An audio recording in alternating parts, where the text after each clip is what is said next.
Hey there friends on YouTube, it's your boy Zeals. Thanks for being here today, and if this is your first time for joining my journey, make sure you hit that red button. And if you've been here before, thanks for dropping by once again on a short notice. So guys, part 3 already of the Cthugha series.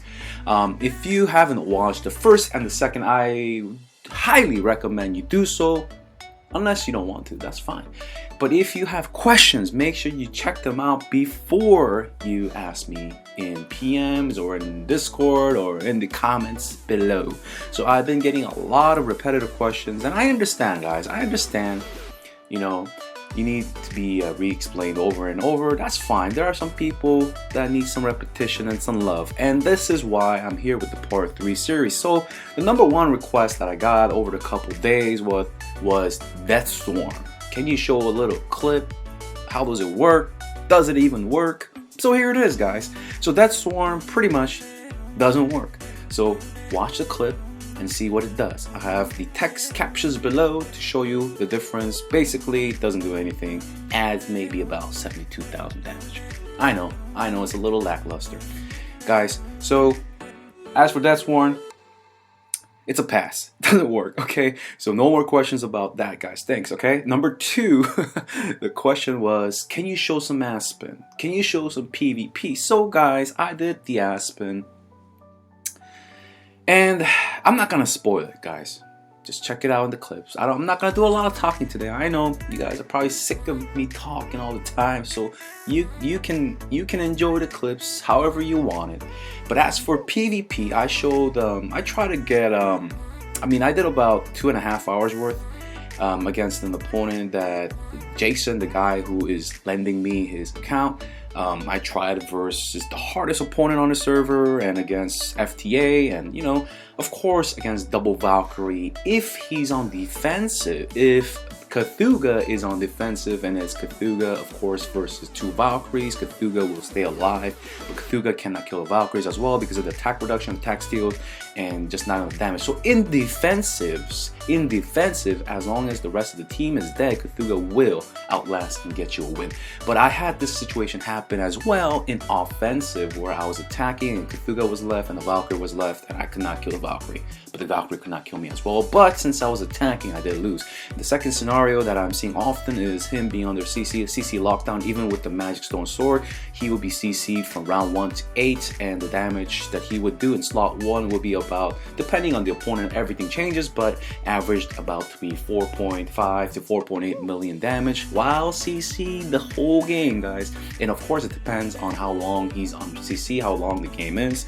So within 4 to 6 rounds it goes about 4 to 5 million. Anything above 6, 8 rounds, he would do about 8 million damage under full CC, full, okay? So it's pretty, consistent. Like I said in my first video, he's consistent. Now there are times where Cthugha does excel and does damage and does burst. I've never seen a burst over like 2 or 3 million, even when he silenced and builds skill damage over time.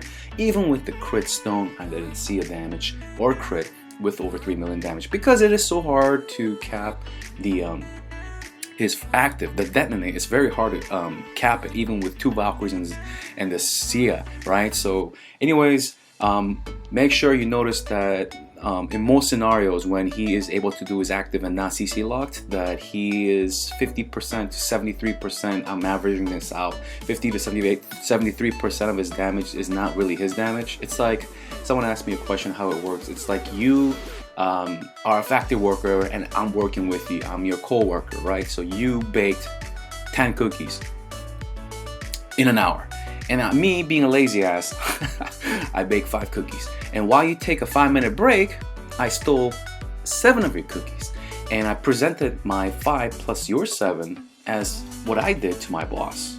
Now when you come back from your break, you're pretty screwed, right? Pretty much I'm taking credit for your hard work. That is what Cthugha does. Of course, he does the passive bleeds and the burns by taking hits, and he does do that, and it does turn out to be a lot of damage. But there's 2 types of damage, guys. There's the unhealable and the healable damage.